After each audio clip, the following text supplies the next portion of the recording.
मेरी आवाज और स्क्रीन क्लियर है?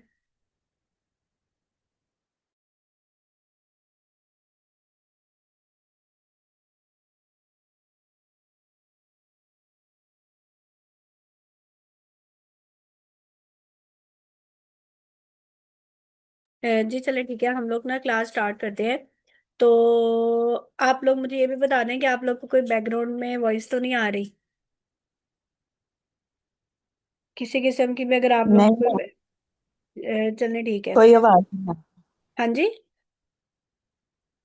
नहीं, बैकग्राउंड में से कोई आवाज नहीं आ रही। चले ठीक है। जैसे कि दो क्लासेस ना, जो कुछ स्टूडेंट्स जो हैं वो आज की क्लास में न्यू होंगे। तो दो लेक्चर्स जो हैं वो पहले हो चुके हैं, लेकिन वो बेसिक, आप लोगों की बेसिक ज्योग्राफी पे थे। ठीक है, बेसिक लेक्चर्स थे जिसमें हमने कॉन्टिनेंट्स को देखा था, और जो हमारे ओशंस हैं उनको देखा था, और लैटिट्यूड्स और लॉन्गिट्यूड को देखा देखा था। ठीक है। तो ऐसे न्यू स्टूडेंट्स जो आए हैं उनको वो दोनों लेक्चर्स की रिकॉर्डिंग मिल जाएगी। वो उन बेसिक्स को समझ लें।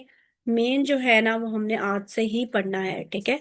जो हम पीछे पढ़ चुके हैं बेसिक कॉन्टिनेंट्स के बारे में, बेसिक जो हमारा ओशंस थे उनके बारे में, तो वो आई होप सो आप लोगों में से शायद कुछ स्टूडेंट्स को आते भी हों। अगर नहीं भी आते होंगे तो आप लोग वो ना रिकॉर्डिंग सुन लेना, और वो आप लोगों का जो है ना वो क्लियर हो जाएगा। ठीक है। तो यहाँ से हम लोगों ने आज ना कुछ, पहले हम ज्योग्राफी की टर्म्स पढ़ेंगे, क्योंकि कॉन्टिनेंट्स को पढ़ने से पहले आपको उन टर्म्स का पता होना चाहिए। जब आपको उन टर्म्स का पता होगा देन ही आप जो है वो कॉन्टिनेंट्स को समझ सकेंगे। तो आज ना मैं सिर्फ उनको आपकी जस्ट डेफिनेशन करवाऊंगी टर्म्स की। उनको हम जो डिटेल में है ना वो डिटेल में हम हर कॉन्टिनेंट में पढ़ते जाएंगे। ठीक है। तो सबसे पहले जो हमने इसमें स्टडी करना है वो हमने आइलैंड आइलैंड देखेंगे कि व्हाट इज आइलैंड, आइलैंड होता क्या है। ठीक है। आइलैंड क्या होता है, जिसको आप उर्दू में कह लेते हैं कि उर्दू में आप इसको कहते हैं जजीरा। ठीक है। पीस ऑफ लैंड होता है जो कि कंप्लीटली सराउंड किया हो, जिसे वाटर ने ऑन ऑल साइड्स। ठीक है। एक कॉन्टिनेंट का तो साइज बड़ा होता है ना, हमने जो बड़े आजम पढ़े थे कि हमारे 7 कॉन्टिनेंट्स हैं। अब उनका तो साइज बड़ा होता है, लेकिन ये आइलैंड क्या होता है, छोटा होता है। कि खुशकी का कह लें वो पीस होता है जिसे तमाम साइड से पानी ने घेरा हुआ हो, तो हम उसे कहते हैं कि वो क्या है, हमारे पास आइलैंड है। ठीक है। अब फॉर एग्जांपल आपके पास देखें, ये एक पीस ऑफ लैंड है। अब इधर भी वाटर है, इधर भी वाटर है, इधर भी वाटर है, और इधर भी वाटर है। हम कहेंगे कि ये हमारा क्या है, चारों साइड पे इसने पानी ने घेरा हुआ है। तो ये हमारे पास क्या है, ये आइलैंड है। फिर वो कह रहे हैं कि अगर आइलैंड आइलैंड को वाटर ने 3 साइड से सराउंड किया होगा तो फिर हम उसको पेनिनसुला कहेंगे, हम उसको आइलैंड नहीं कहेंगे। ठीक है। जैसे कि यहाँ पे फॉर एग्जांपल एक पीस ऑफ लैंड है। अब यहाँ पे भी वाटर है, यहाँ पे भी वाटर है, यहाँ पे भी वाटर है, और यहाँ पे लैंड है। ठीक है, यहाँ पे वाटर नहीं है। अब 3 साइड से इसे पानी ने घेरा हुआ है। तो अब हम इसे आइलैंड नहीं कहेंगे, बल्कि हम इसको क्या कहेंगे, अब हम इसे कहेंगे पेनिनसुला। ठीक है। जैसे कि आपके पास वो अरेबियन पेनिनसुला है, जिसके अंदर सऊदी अरब, ओमान, कुवैत, बहरीन, कतर, ये सारे कंट्रीज आपके पास आते हैं। तो दुनिया का जो सबसे बड़ा पेनिनसुला है वो अरेबियन पेनिनसुला है। तो अब आपने ये डिफरेंस याद रखना है कि अगर चारों साइड से पानी ने सराउंड किया होगा तो वो कहलाएगा आइलैंड, और अगर 3 साइड से किया होगा तो वो कहलाएगा पेनिनसुला। ये मैंने जस्ट आप लोग कुछ टर्म्स करवा रही हूँ, क्योंकि आगे हमने कॉन्टिनेंट पढ़ना है, इस वजह से इनकी डिटेल्स जो हैं वो हम लास्ट में पढ़ेंगे।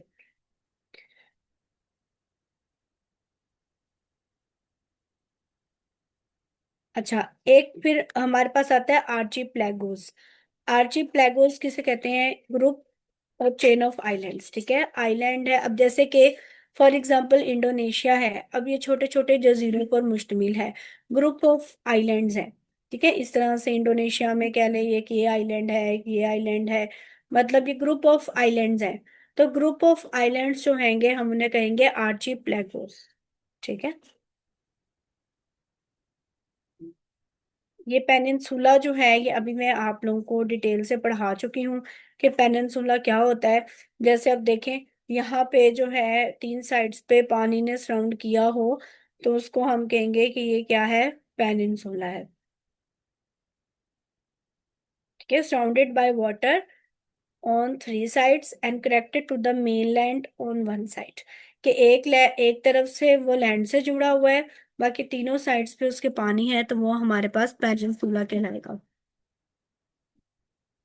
भी मैंने जैसे आपको बताया कि सबसे बड़ा जो पेनिनसुला है वो अरेबियन पेनिनसुला है। फिर उसके बाद इंडियन, आइबेरियन पेनिनसुला, ये सारे हम जब हम कॉन्टिनेंट्स पढ़ेंगे ना, तो उसमें हम इन्हें स्टडी करेंगे। ये देखे ना, जो हमारे पास अरेबियन पेनिनसुला ना, ये आपके पास आ जाता है कि इसे तीन तरह किस किस ने सराउंड किया हुआ है। रेड सी है, अरेबियन सी है, और इसमें पर्शियन गल्फ आ जाती है। ये ना इस तरह से है, इस तरह से, ये ऊपर। ठीक है, यहाँ पे इसके, यहाँ पे कंट्रीज हैं, यहाँ पे है, तो यहाँ पे छोटे छोटे कंट्रीज हैं, ऊपर है, एक साइड पे इसके रेड सी है, एक साइड पे इसके नीचे यहाँ पे अरेबियन सी है, एक साइड पे पर्शियन गल्फ है। तो ये आपके पास अरेबियन पेनिनसुला है, जिसमें आपके पास सऊदी अरेबिया आते हैं, कतर आता है, ओमान आता है, और कुवैत आता है, बहरीन आता है, यूएई आता है। तो ये सारे कंट्रीज आपके पास अरेबियन पेनिनसुला में आते हैं। ओके। अच्छा, ये आप लोग को रिकॉर्डिंग मिल जाएगी, ठीक है, इस पे आप लोगों ने नहीं करना। हाँ ऑन द पे है। अच्छा, और नेक्स्ट जो है हमारे पास एक टर्म आती है इस्थमस। ये सारी जो है ना, ये हम लोग पढ़ेंगे इनके बारे में अभी कॉन्टिनेंट्स में। इस्थमस क्या होता है? ये होता है पीस ऑफ लैंड। ठीक है, पट्टी होती है लैंड की, एक पट्टी का नैरो स्ट्रिप ऑफ लैंड। ठीक है, लैंड की छोटी सी पट्टी होती है, जो कि क्या करती है, दो वाटर, ये देखिए यहाँ पे भी वाटर है, यहाँ पे भी वाटर है, दो वाटर बॉडीज को आपस में क्या कर रही है, सेपरेट कर रही है। और यहाँ पे भी लैंड है और यहाँ पे भी लैंड है, और दो लैंड बॉडीज को आपस में जोड़ रही है, और दो वाटर बॉडीज को आपस में सेपरेट कर रही है। तो उसे हम कहेंगे इस्थमस। दोबारा इस पॉइंट को आप लोगों ने सुनना है। फॉर एग्जाम्पल, यहाँ पे भी एक ओशन है, अब यहाँ पे देख लें, यहाँ पे भी एक ओशन है। हम मिसाल के तौर पे ले लेते हैं कि यहाँ पे पैसिफिक ओशन है, यहाँ पे अटलांटिक ओशन है। ये मैं सिर्फ एग्जांपल ले आपको दे रही हूँ। अब यहाँ पे जो है कॉन्टिनेंट एशिया है, और यहाँ पे कॉन्टिनेंट कौन सा है आपके पास, यूरोप है।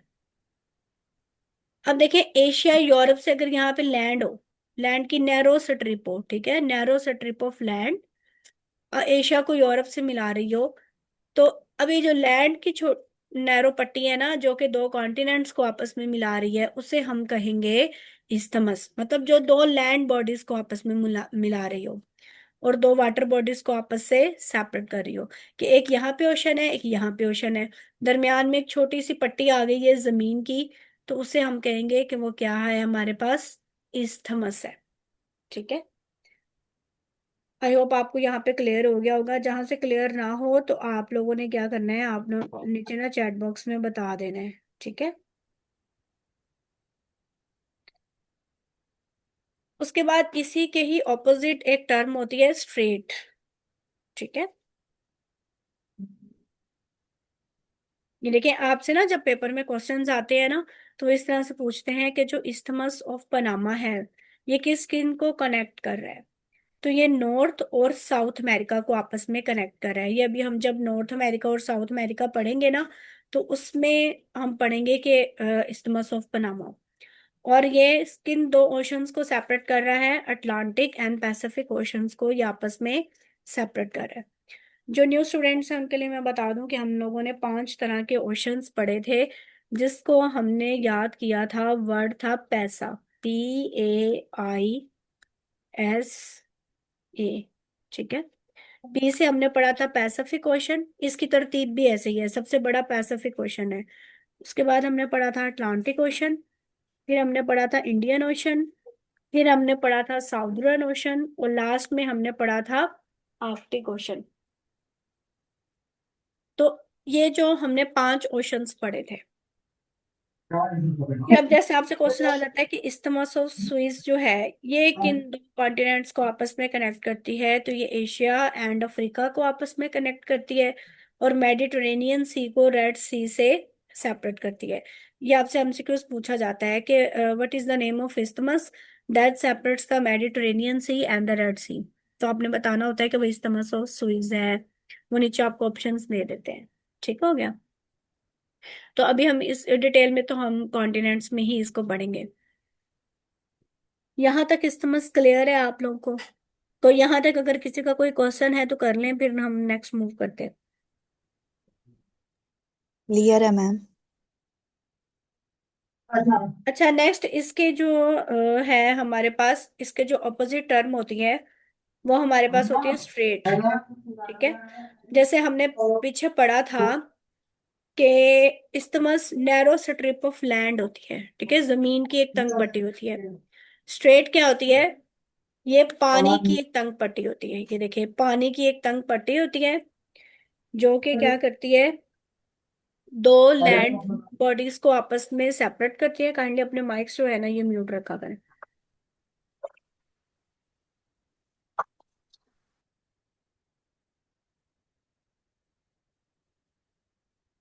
ठीक है। ये क्या होती है? ये नैरो स्ट्रिप ऑफ वाटर होती है। ये पानी की छोटी पट्टी होती है जो कि क्या करती है, दो लैंड बॉडीज को आपस में सेपरेट करती है और दो वाटर बॉडीज को आपस में मिला रही होती है। ठीक है। ये आप लोगों ने इसका डिफरेंस याद रखना है कि इस्थमस जो है वो नैरो स्ट्रिप ऑफ लैंड है, जबकि जो स्ट्रेट है वो क्या है, आपके पास नैरो स्ट्रिप ऑफ वाटर है, जो कि दो लैंड बॉडीज को आपस से सेपरेट कर रही है और दो वाटर बॉडीज को आपस में मिला रही है। क्लियर हो गया? मैं अब यहाँ पे जैसे आपको एक एग्जांपल दे दूं, तो आपके पास है स्ट्रेट ऑफ हॉर्मस। ये जो आजकल ईरान के मतलब ये इधर आती है ना साइड, स्ट्रेट ऑफ हॉर्मस आती है। पर्शियन गल्फ को गल्फ ऑफ ओमान के साथ मिला रही होती है ये। ठीक है। और सेपरेट किसे करती है? ईरान और ओमान। ये ऐसे है कि यहाँ पे ओमान है और यहाँ पे ईरान है। तो ये दरमियान में जो पानी की तंग पट्टी है ना, ये स्ट्रेट ऑफ हॉर्मज है। ये मेजर जो कह लें कि ऑयल रूट है। ठीक है। तो इसलिए स्ट्रेट पानी की तंग पट्टी है जो कि ईरान और ओमान को आपस में सेपरेट कर रही है। और यहाँ पे इसके साइड पे, यहाँ पे जो है ना वो पर्शियन गल्फ है, और यहाँ पे गल्फ ऑफ ओमान इनको आपस में मिलाती है। तो ये तो कुछ आपके पास जो है वो इम्पोर्टेंट टर्म्स थी। हमने जो आइलैंड के बारे में पढ़ा, फिर हमने आर्ची प्लेगोस के बारे में पढ़ा, पेनिनसुला देखा, इस्थमस देखा, स्ट्रेट देखा। ये सारे जो टर्म्स है ना ये आगे हमारे कॉन्टिनेंट्स में यूज होनी है। ठीक है, हम वहां पे इसको पढ़ेंगे। अब आज जो मेजर टॉपिक हम लोगों ने पढ़ना है ना, वो हमने पढ़ना है साउथ अमेरिका। उस दिन ना हमने 7 कॉन्टिनेंट्स पढ़े थे। ठीक है, 7 कॉन्टिनेंट्स को हमने स्टडी किया था। अब ये जो 7 कॉन्टिनेंट्स है ना, उसमें मैंने आपको पढ़ाया था कि नॉर्थ अमेरिका है, साउथ अमेरिका है, एशिया है, यूरोप है, ऑस्ट्रेलिया जिसे हम ओशिनिया भी कहते हैं, और अंटार्कटिका है। ठीक है, ये 7 कॉन्टिनेंट्स पड़े थे। तो अब हम इसको ना डिटेल से देखते जाएंगे। आज के टॉपिक में हमने जो डिटेल से देखना है ना वो साउथ अमेरिका को स्टडी करना है। एक दफा ना मैं आप लोगों को दोबारा से वो रिकॉल करवा देती हूँ कि किस तरह से जो है वो इनकी अरेंजमेंट्स थी, ताकि आपको फिर क्लियर हो जाए। हमारे पास इस तरह से अर्थ थी। ठीक है। यहाँ पे ऊपर हमारे पास क्या था? नॉर्थ अमेरिका था। और नीचे हमारे पास क्या था? साउथ अमेरिका था। यहाँ पे नीचे हमारे पास अंटार्कटिका था। ठीक है। और यहाँ पे हमारे पास यूरोप था। ठीक है। यूरोप के साथ ये यूरोप था। यूरोप के साथ यहाँ पे हमारे पास एशिया था। यहाँ पे नीचे हमारे पास अफ्रीका था। और यहाँ पे हमारे पास ओशिनिया था जिसे हम ऑस्ट्रेलिया भी कहते हैं। और इसी तरह हमने ओशंस का पढ़ा था कि जो ओशंस थे वो कैसे थे। यहाँ पे जो हमारे पास ओशन था, ये सारा एरिया ये पैसिफिक ओशन था। यहाँ पे भी साइड वाला एरिया सारा हमारे पास पैसिफिक ओशन था। जो यहाँ पे हमारे पास ओशन था, इनके दरमियान नॉर्थ अमेरिका और यूरोप, और नीचे साउथ अमेरिका और अफ्रीका के दरमियान जो हमारे पास ओशन था, ये कौन सा ओशन था? कौन बताएगा जिसने क्लास ली थी पहले? ये कौन सा ओशन है? हरी आप बताएंगे कौन सा ओशन था? अटलांटिक कौन ओशन सा मैम। नहीं? जी, ये अटलांटिक ओशन था। अटलांटिक। ठीक है, ये अटलांटिक ओशन था। ओके। उसके बाद यहाँ पे जो नीचे था हमारे पास, ये कौन सा ओशन था यहाँ पे? Indian ocean. No, Indian ocean तो यहाँ पे आ जाता है, यहाँ पे ये वाला जो ओशन है ना साउथर्न ये। ओशन। हाँ जी, जो अंटार्कटिका के ऊपर है ना, ये साउदर्न ओशन है। ठीक है। और जो यहाँ पे अफ्रीका और ये ओशिनिया के दरमियान यहाँ पे आ जाता है ना, ये आपके पास साउथ इंडियन ओशन है। और इधर ऊपर कौन सा ओशन था? Arctic Arctic ocean. Ocean. Arctic ocean था। ठीक है। तो इस तरह से अब हम आपको जब पता है तो फिर हमें आगे कॉन्टिनेंट्स पढ़ने में जो है वो आसानी होगी। अब हम देख लें कि हम साउथ अमेरिका पढ़ने लगे हैं। तो साउथ अमेरिका के अंदर अब देखें, साउथ अमेरिका के साइड पे कौन सा ओशन है? पैसिफिक ओशन है। और इधर अगर हम ईस्ट वाली साइड पे देखें तो कौन सा ओशन है? यहाँ पे अटलांटिक ओशन है। ठीक है। ऊपर वाली साइड पे देखें तो ऊपर वाली साइड पे नॉर्थ अमेरिका है। तो आपने ये चीजें याद रखनी है। चलें साउथ अमेरिका को देखते हैं। ये आपके पास साउथ अमेरिका का मैप है। ठीक है। साउथ अमेरिका के अंदर जो है ना, वो टोटल आपके पास 12 कंट्रीज हैं। साउथ अमेरिका के अंदर आपके पास टोटल जो कंट्रीज आते हैं वो 12 कंट्रीज हैं। आपने इनके कंट्रीज की तादाद भी याद रखनी है क्योंकि पेपर में वो क्वेश्चन पूछता है। और कंट्रीज के आपको नेम्स भी याद होने चाहिए, क्योंकि अब इसके अंदर 12 कंट्रीज हैं, तो आप 12 कंट्रीज के जो नेम्स हैं वो इजीली आप इन्हें याद कर सकते हैं। अब हम वन बाय वन इनको देखते हैं, कौन कौन से कंट्रीज हैं आपके पास। अगर यहाँ पे नीचे देखें, ठीक है, यहाँ पे देखें आपके पास यहाँ पे आ जाते हैं दो कंट्रीज। यहाँ पे नीचे आपके पास यहाँ पे क्या है? अर्जेंटीना है। ठीक है। और यहाँ साथ ये देखिए चिली, मिर्च की शक्ल का है ये। तो ये आपको मिर्च की शक्ल से याद आ जाएगा कि ये चिली है। ठीक है। उसके बाद आपके पास है नेक्स्ट, यहाँ पे कंट्री है ऊपर, यूराग्वाय। ठीक है, ये देखें ये वाला कंट्री आपके पास आ गया, यूराग्वाय। यूराग्वाय से ऊपर आपके पास जो कंट्री है वो है पैराग्वाय। ठीक है, पैराग्वाय और यूराग्वाय, ये दो कंट्रीज हो गए।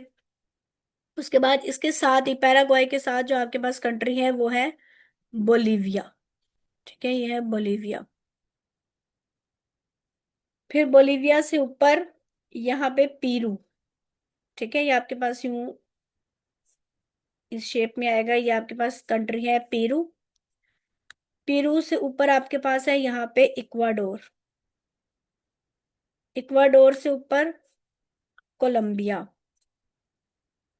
कोलंबिया से ऊपर वेनेजुएला। वेनेजुएला के साथ क्या है? गुआना। गुआना के साथ है सूरीनेम। और सूरीनेम के साथ है आपके पास फ्रेंच गुआना। ठीक है, फ्रेंच गुआना है इसका नाम। और इस कॉन्टिनेंट का जो सबसे बड़ा कंट्री है ना, वो आपके पास है ब्राजील। ठीक है, ये सबसे बड़ा कंट्री है आपके पास यहाँ पे, ब्राजील। अच्छा, ब्राजील जो है ना, ये अगर बात की जाए तो ये दुनिया में फिफ्थ लार्जेस्ट आता है। ठीक है, फिफ्थ लार्जेस्ट कंट्री है ब्राजील अकॉर्डिंग टू एरिया। ठीक है, अकॉर्डिंग टू एरिया जो है आपके पास ब्राजील दुनिया में 5वें नंबर पे आता है।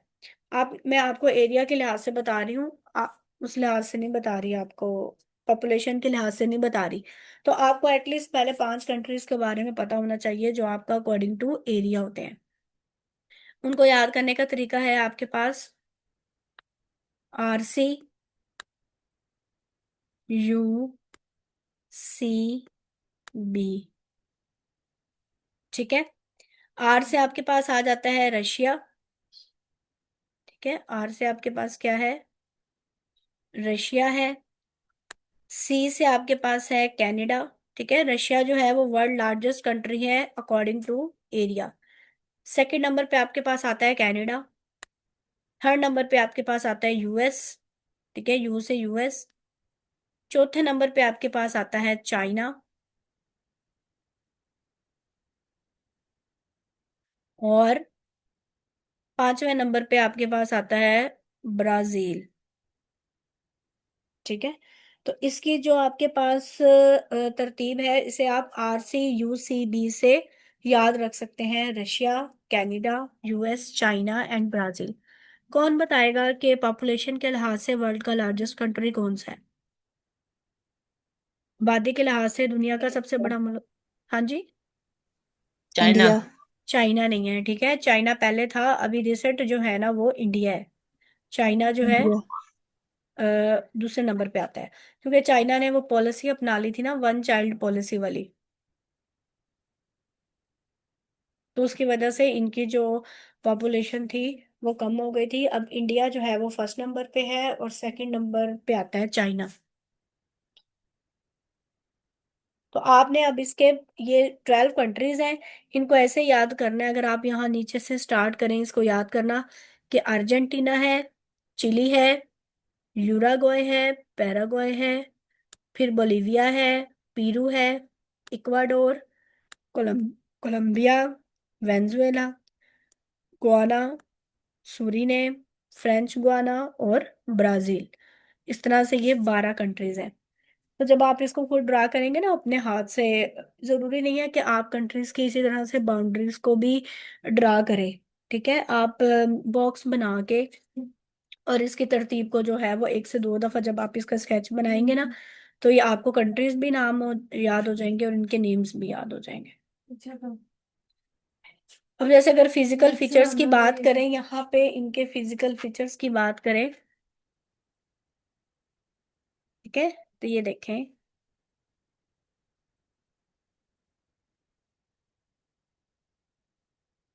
अच्छा, अभी यहाँ अभी ना हम इन कंट्रीज को वन बाय वन स्टडी भी करेंगे। इनके कैपिटल्स को भी देखेंगे, इनकी करेंसीज को भी देखेंगे। और अभी मैं आपको थोड़ा थोड़ा बताती हूँ कि इनमें जो माउंटेन्स आते हैं, इसमें जो रिवर्स आ रहे हैं, इन इस चीज के बारे में हम पढ़ते हैं। बाकी हम इन कंट्रीज को वन बाय वन जो है ना वो डिटेल के साथ देखेंगे। सबसे पहले तो आप इसके अंदर देखें कि आपके पास दो इसके अंदर लैंडलॉक्ड कंट्रीज हैं। ठीक है, 2 कंट्रीज क्या है आपके पास इसमें? लैंडलॉक्ड कंट्रीज हैं।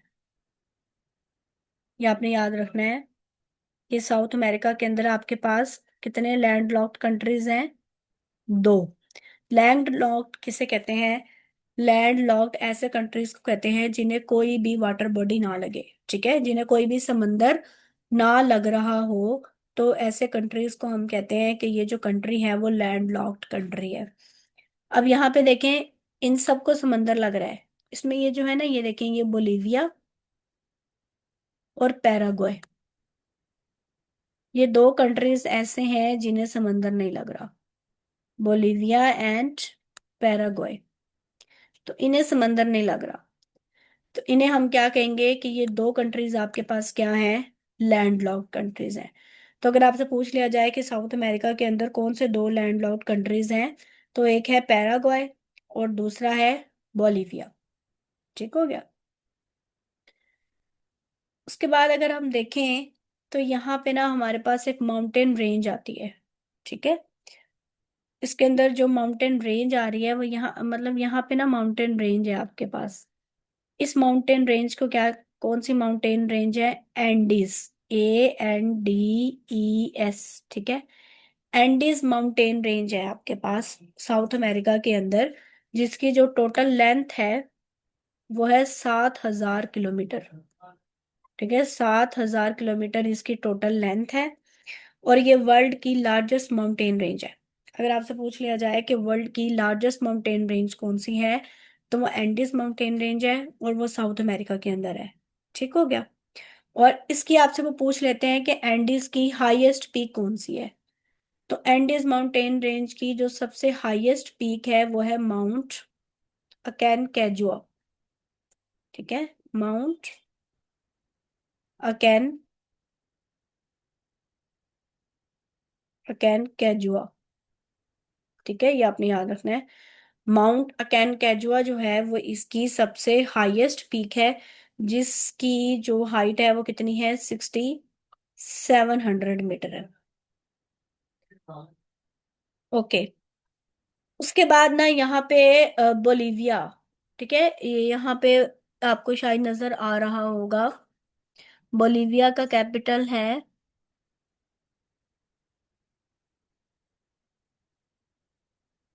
ठीक है, ये देखें, ये शायद अब नजर आएगा। ये देखें, बोलीविया का कैपिटल आपको यहाँ पे नजर आ रहा होगा, ले पास, LAPAZ। ठीक है, LAPAZ,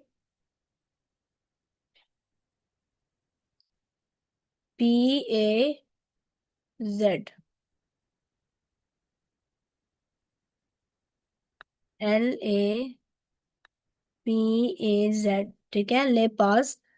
तो ये जो बोलीविया का ही कैपिटल है, ये ले पास, तो ये हाईएस्ट कैपिटल है इन द वर्ल्ड। ठीक है, और ये एंडीज माउंटेन रेंज के अंदर है। और इसकी जो टोटल हाइट है वो 3880 मीटर जो है वो इसकी टोटल हाइट है। ठीक है, कितनी इसकी टोटल हाइट है, 3880 मीटर। अच्छा, उसके बाद ना यहाँ पे पेरू, और ये आपको एक लेक नजर आ रही होगी, जस्ट 1 मिनट।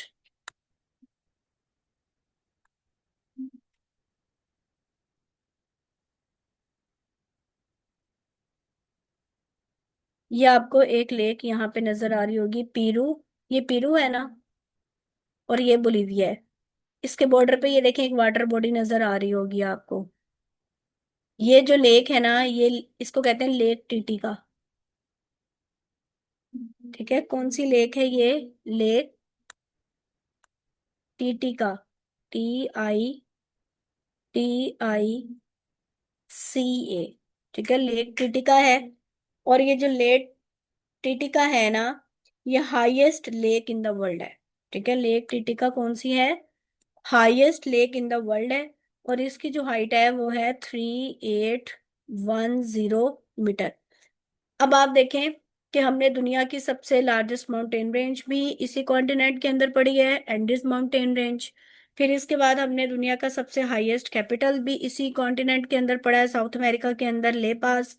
फिर हमने दुनिया की सबसे हाईएस्ट लेक भी इसी कॉन्टिनेंट के अंदर पड़ी है, साउथ अमेरिका के अंदर, लेक टिटिका। अच्छा, यहाँ पे ना आपसे मीटिंग एंड हो जाए ना, तो आप लोगों ने इसी लिंक से ना अगेन ज्वाइन कर लेना है, क्योंकि जूम, इसकी जो जूम की होती है ना वो टाइम लिमिट होती है। ओके। उसके बाद अच्छा, यहाँ तक तो हो गया।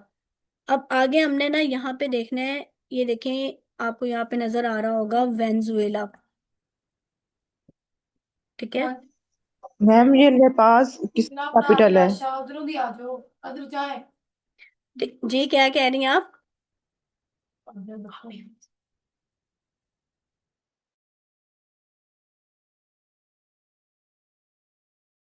क्या कह रही हैं आप, दोबारा बताइए।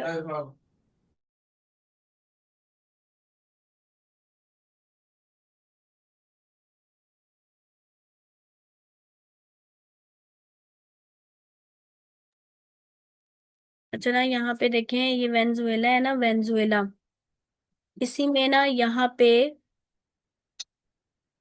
जो है वो आपके पास एंजल फॉल है। ठीक है, एक वाटरफॉल है, वेनेजुएला में एक वाटरफॉल है। ठीक है, जिसका नाम क्या है, एंजल फॉल्स। ये भी आपने याद रखना है। वेनेजुएला में जो वाटरफॉल है उसका नाम है एंजल फॉल्स। और ये highest fall in the world है। ठीक है, highest waterfall in the world है। और ये आपने याद रखना है कि ये वेनेजुएला में है। और किस माउंटेन रेंज में आता है ये, एंडीज माउंटेन रेंज में आता है। और इसकी जो हाइट है वो टोटल है 979 मीटर, इसकी टोटल हाइट है। ठीक है। अब इसके बाद यहाँ पे ना इसका जो रिवर है, इसमें जो रिवर आ रहा है, इसका जो साउथ अमेरिका का सबसे बड़ा रिवर है वो है amazon रिवर। ठीक है। सबसे बड़ा रिवर कौन सा है, वो है amazon। अच्छा, अब ना यहाँ पे भी ना आपको वो एग्जामिनर जो है वो कंफ्यूज करने की कोशिश करता है कि वर्ल्ड लार्जेस्ट रिवर और वर्ल्ड लॉन्गेस्ट रिवर। ठीक है। अब amazon रिवर जो है ना, ये दुनिया का सबसे लार्जेस्ट रिवर है। ठीक है। इसकी जो टोटल लंबाई है ना वो है 6400 किलोमीटर। और ये आपके पास साउथ अमेरिका के अंदर है amazon river, Andes mountain range में। और amazon रिवर जो है ना वो मोस्टली किस कंट्री में से गुजर रहा है, वो आपसे ये भी क्वेश्चन करते हैं कि amazon रिवर जो है वो मोस्टली किस कंट्री कंट्री में से गुजर रहा है। तो वो ब्राजील में से गुजर रहा है। ठीक है। मोस्टली वो किस कंट्री में से फ्लो कर रहा है, ब्राजील में से फ्लो कर रहा है। और दुनिया का सबसे लार्जेस्ट रिवर है। अब वो आपको दो तरह से जो है ना वो कंफ्यूज करता है।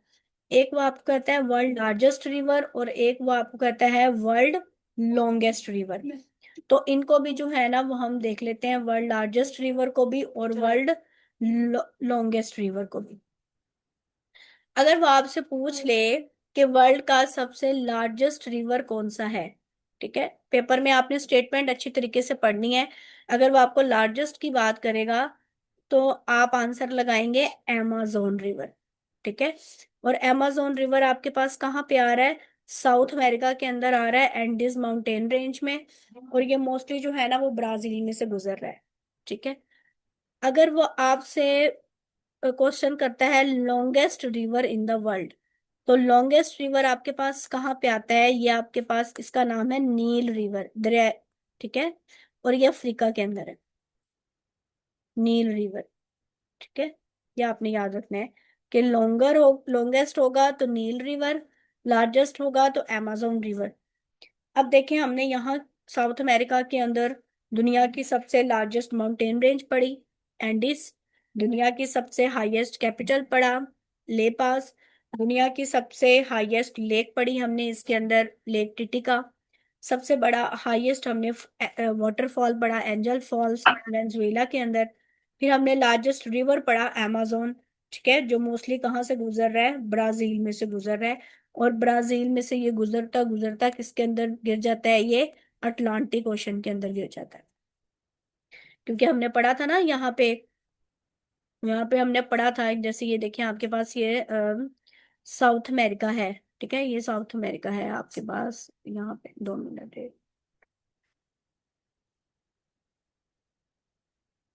ठीक है।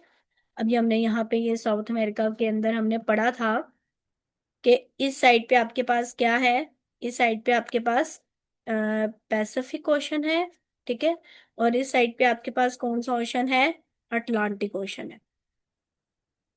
तो ये जो amazon रिवर है ये यहाँ से आता आता, मतलब यहाँ ब्राजील में से यूं आता आता किसमें गिरता है, ये अटलांटिक ओशन में गिरता है। ये भी आपने याद रखना है कि amazon रिवर ब्राजील में से गुजरता हुआ किस ओशन के अंदर गिरता है, अटलांटिक ओशन के अंदर गिरता है। और amazon रिवर के साथ साथ ना amazon फॉरेस्ट भी है। amazon फॉरेस्ट में आपको पता है यहाँ पे वर्ल्ड का जो सबसे लार्जेस्ट स्नेक है एनाकोंडा, वो यहाँ पे पाए जाते हैं साउथ अमेरिका के अंदर। इसके अलावा ना यहाँ पे एक डेजर्ट है, चिली और अर्जेंटीना के दरमियान यहाँ पे एक डेजर्ट है जिसका नाम क्या है, एटाकामा डेजर्ट। ये भी आपने याद रखना। ठीक है। चिली और अर्जेंटीना के दरमियान एक डेजर्ट है जिसका नाम क्या है, एटाकामा डेजर्ट। ये भी आपने याद रखना है। ठीक है। मीटिंग बंद हो जाए ना तो आप लोगों ने अगेन ज्वाइन कर लेनी है। यहाँ पे भी एनाकोंडा पाए जाते हैं एटाकामा डेजर्ट में। तो चिली आपने याद रखना है कि ये बिटवीन चिली और अर्जेंटीना है। इसके अलावा साउथ अमेरिका का ना एक और रिवर है जिसका नाम है पराना रिवर। ठीक है, PARANA, पराना रिवर। ठीक है, ये सेकंड लार्जेस्ट रिवर है साउथ अमेरिका का, और इसकी जो टोटल लेंथ है वो 4,880 किलोमीटर है। ठीक है, पराना रिवर की जो टोटल है वो है 4,880 किलोमीटर, जो है वो इसकी टोटल लेंथ है।